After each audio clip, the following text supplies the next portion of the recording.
Last time I spent 24 hours flying from the UK to Brisbane in Queensland, Australia. I have some good friends looking after me on this trip, and their home near Warwick was going to be our base to explore their part of the world. And over the next 5 days, we'd head to Glengallen for local history, the Granite Belt for wine tasting, call in at some of Queensland's national parks, and head to Toowoomba for what some call the best view in the world.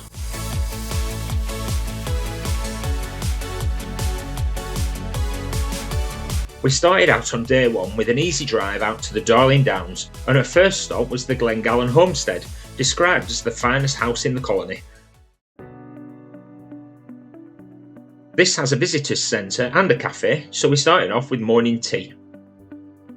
Out in the grounds there are information boards explaining the history of the place. The homestead itself was built in the 1860s. Now history is relative of course, and if you're British like me, you still see houses that old everywhere today.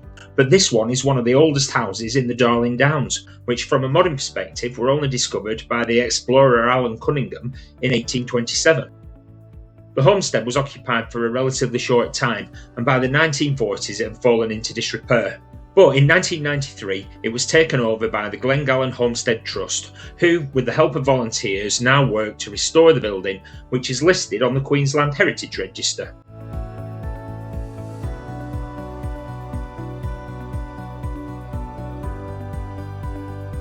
Our first place of the day is Glengallen House. It's a heritage centre. They're actually restoring the house.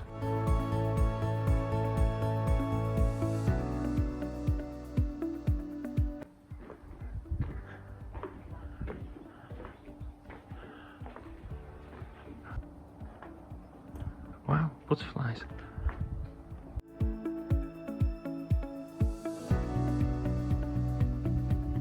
So you've got, this is the front of the old house, which is amazing. They're restoring it. And if you just turn around, you have that as your view. I won't get bored of that, definitely not. And see why they called it the finest house in the colony.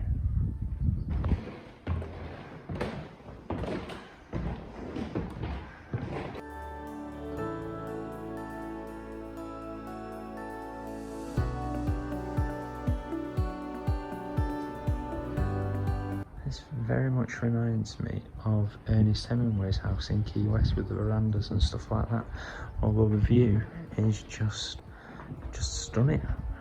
And then you look out and just in the distance you can just about see the trucks running along. If you didn't know, that's the Cunningham Highway, which leads you into Brisbane.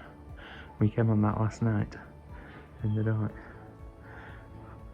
And then 21st century animals, you've got automatic lawnmowers cutting the grass. Glengallen was a nice place to spend the morning, and I learnt a little bit of history to start me off on my trip. We've reached the little village of Nobby, and we're going for lunch at a historic pub.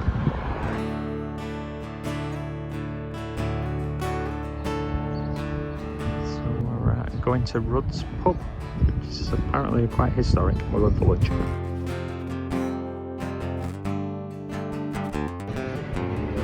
And in the pub they have the pokies, which are the fruit machines in the back of the pub.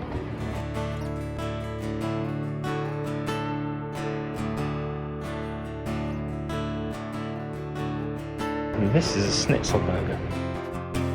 It turns out the original pub was built in 1893, but it was later renamed Rudds Pub after the Queensland author Steele Rudd, who apparently wrote some of his books there.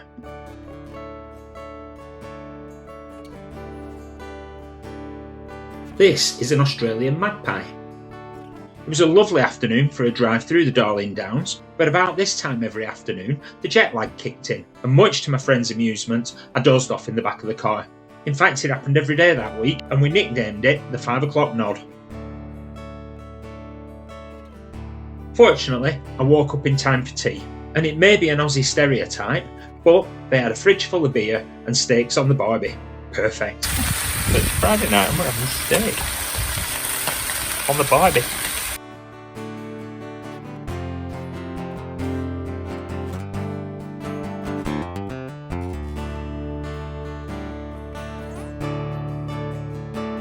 Steak for tea. And it turns out you can cook a pretty good breakfast on a barbecue too. And for day 2's adventure, we're headed into South Queensland towards Stanthorpe and Ballindine and the Granite Belt Wine region, where we're going wine tasting.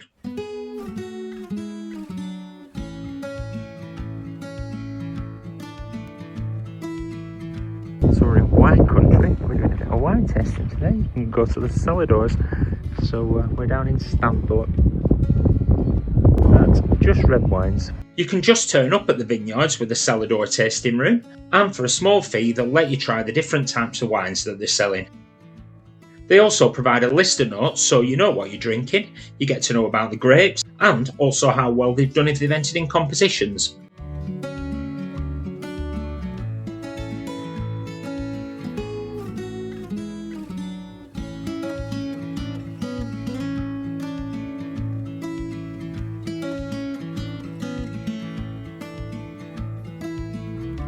And of course, if you like any of the wines you try, you can treat yourself to a bottle, and in that case you get the entry fee discounted against the cost of your bottle.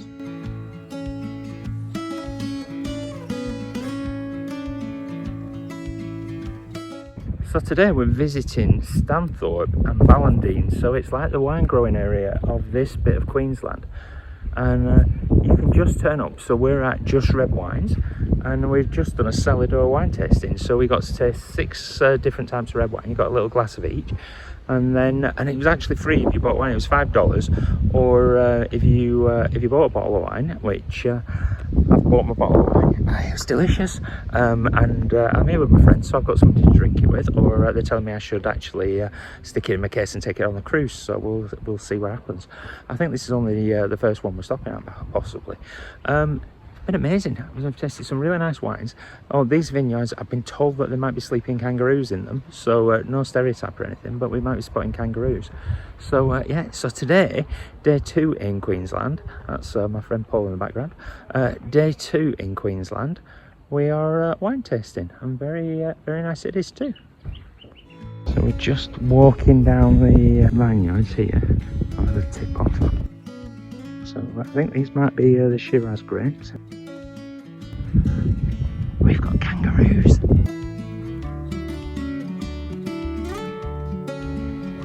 Well, kangaroos hopping.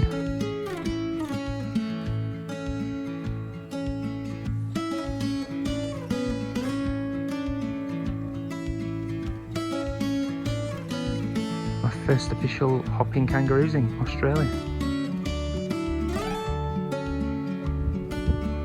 Okay, kangaroos.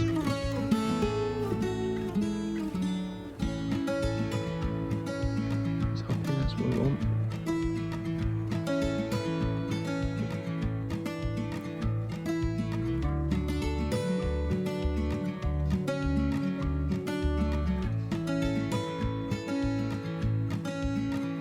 Obviously these are wild animals, so we did use the zoom on the camera and kept a safe distance away, but you could still see them really well. If you're enjoying my videos, the Australian adventure is only just beginning, so please do like and subscribe. So I'm on chicken pie measure with chips and salad. Look at the size of that. I should point out with all this drinking that we did actually have a designated driver, and after lunch we carried on further south to the Queensland-New South Wales border. We stopped off at the Queenslander side, and then just around from it you can have a little walk over to this fence, and you move from the Queensland side to the New South Wales side, and you get to change your clocks because New South Wales is an extra hour ahead.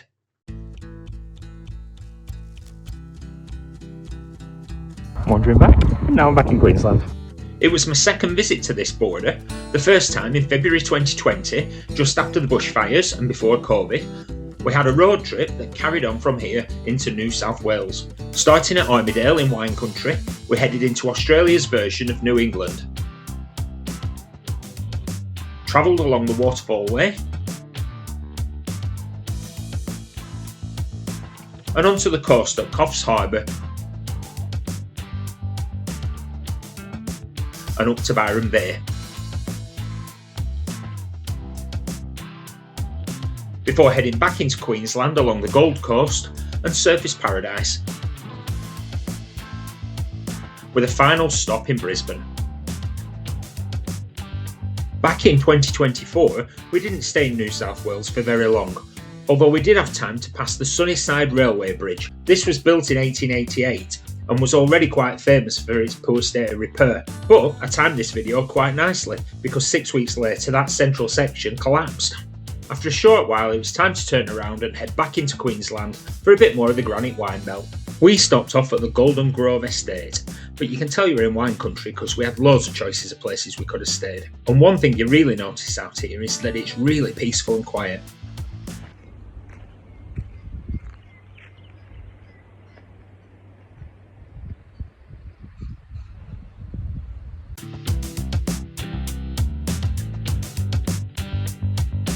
Once again, you get a list of all the wines that are available to taste and to buy.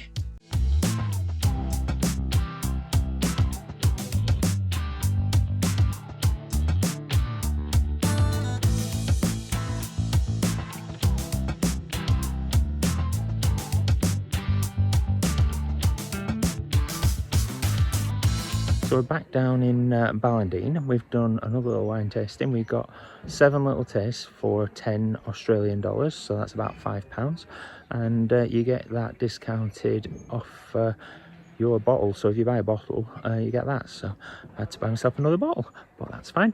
We'll have plenty of time to drink that over the next few days before I fly. Otherwise it'll be getting wrapped up in my suitcase to go on to Melbourne when I travel onto there later this week. So but there you go. But yeah, anyway, wine tasting, it's a revelation. So when we drove down this road, there's probably about 5 or 6 different wineries just on this road, so there's plenty around here to try, and they all seem to have these little cellar door tastings. Very good. So yeah, I've enjoyed that.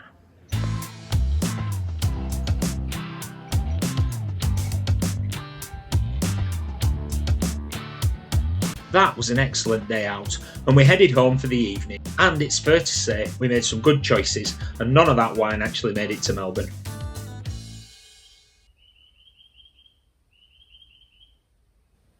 It's 4:45. We've got the dawn chorus. It was a lot louder in real life than the recording, but if you're going to be wide awake with jet lag in the middle of the night, you might as well have exotic birdsong to listen to. Apparently Queensland has over 200 national parks and over 1,000 protected areas, so for day 3 we set out to explore a few of them. So today we are in Killarney, which is another region of Queensland, and I'm on this little lookout, and there's a reason we're on this lookout. You can probably hear. This is the Dags Falls.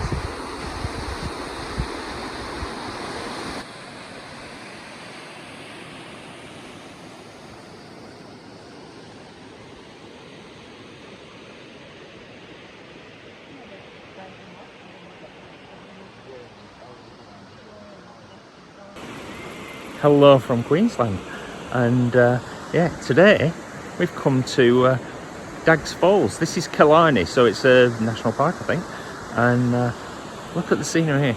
It's like you're in a rainforest, and then you twizzle round, and in the background there you can just see the hills that we've had there. It's named Killarney because it reminded the original people of Ireland. So the other day we were at Glengallen, which was named because it reminded them of Scotland. So today this is Killarney, which is named because it reminds them of Ireland. But that's the Dags Falls. So there's quite a few falls here, so we're not going to visit them all, but that's the starter for our day. So let's see where we end up.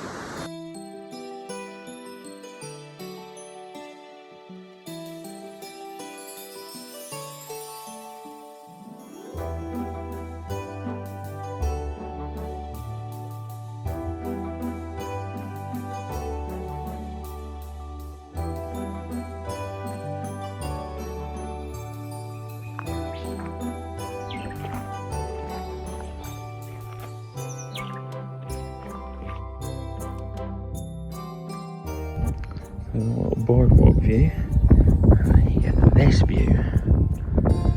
This is the headwaters of the Connemara River, which comes all the way down into Warwick, where we've been.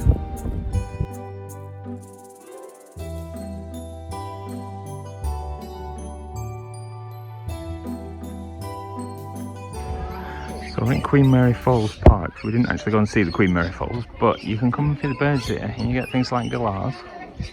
And oh, I don't know what that one is. You see that one there? Let me see what that is. It's pretty. And then got little red parrots. I don't know the names of all these things, but oh, we've got a galah there. The birds here are beautiful. And these are all out in the wild. They just obviously know they can be fed, I guess. So you can actually get bird food. And the birds are all around. And you can feed the birds. So I'm going to be doing that.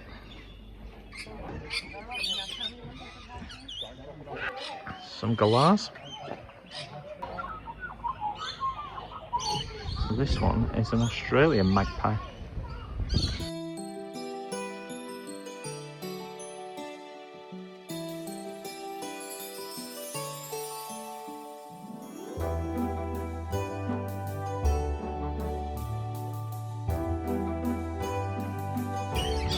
How gorgeous is that? Hello. G'day.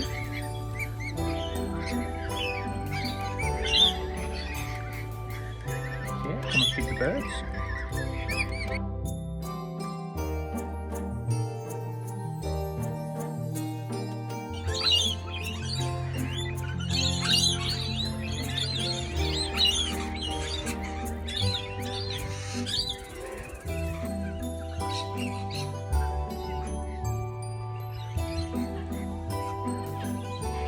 You can actually see Queen Mary Falls, but it's quite a walk to get to that, so we're not doing that one today. But this is a lovely place.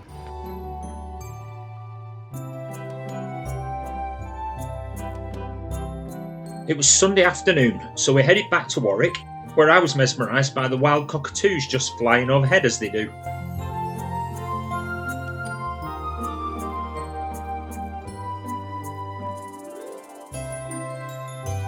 And then I got to spend the afternoon with my friends and their family having an absolutely awesome barbecue, which is one of those holiday experiences that money can't buy.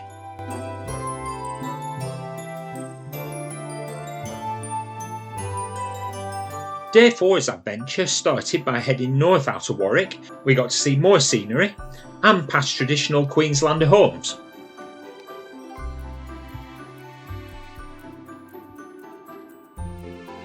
The first place we stopped was the town of Allora, which had one of those high streets that reminded me of those cowboy towns in old westerns. This is the childhood home of the author P.L. Travers, who famously wrote Mary Poppins, and so it's become known as the Mary Poppins House. From Allora we headed to the city of Toowoomba, and began a trip to the city at the tourist lookout spot of Picnic Point. Bit of a distance to London that. That's about 10,000 miles from home.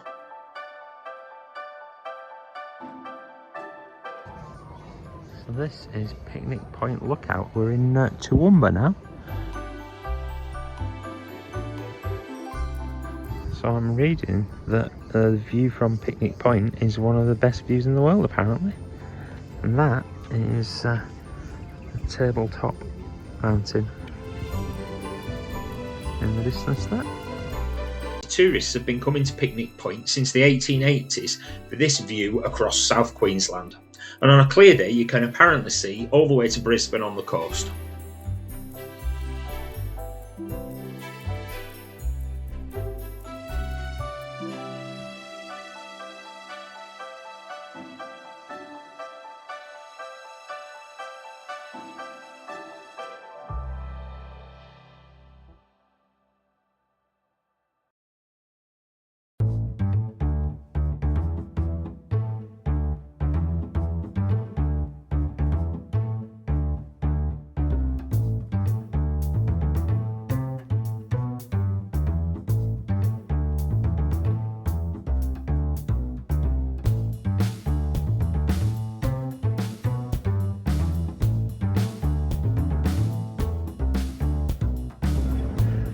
So we just had delicious cake at the Picnic Point, and we've got this beautiful view.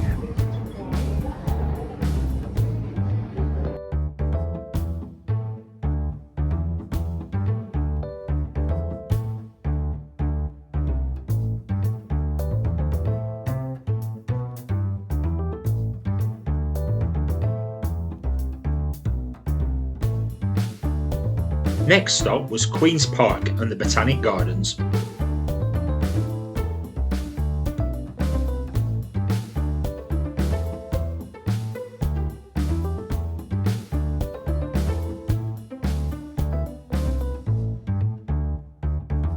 So this is Toowoomba's Botanic Gardens. This is a memorial column to one of the designers. And apparently we've just missed, or we're just at the end of, the Spring Flower Festival. And they plant all the beds out, so the flowers are just dying off. So down in Australia it's spring in October.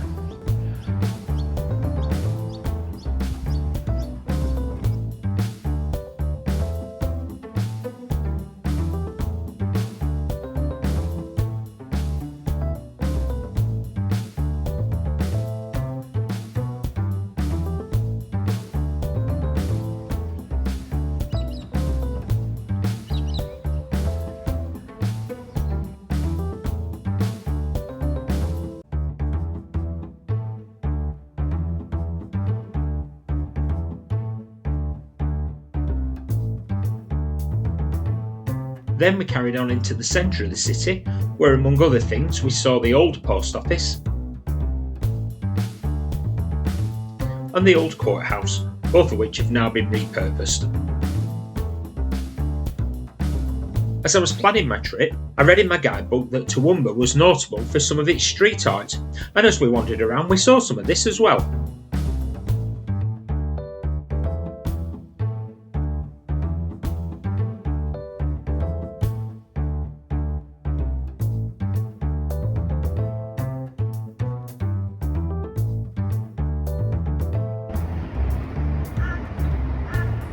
This is Toowoomba's High Street.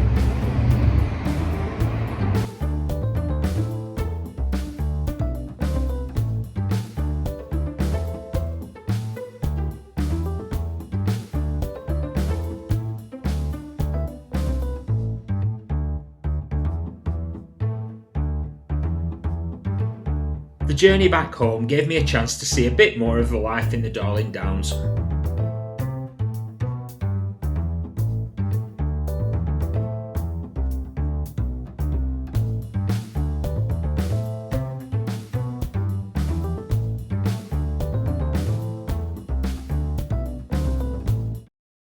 And so, after one last evening with my friends in Warwick, my last day in Queensland arrived, and really this involved the 2-hour journey from Warwick back to Brisbane Airport for the next leg of my trip. But it gave me one last chance to see some more of the Queensland scenery, which of course was all in darkness when I arrived this way.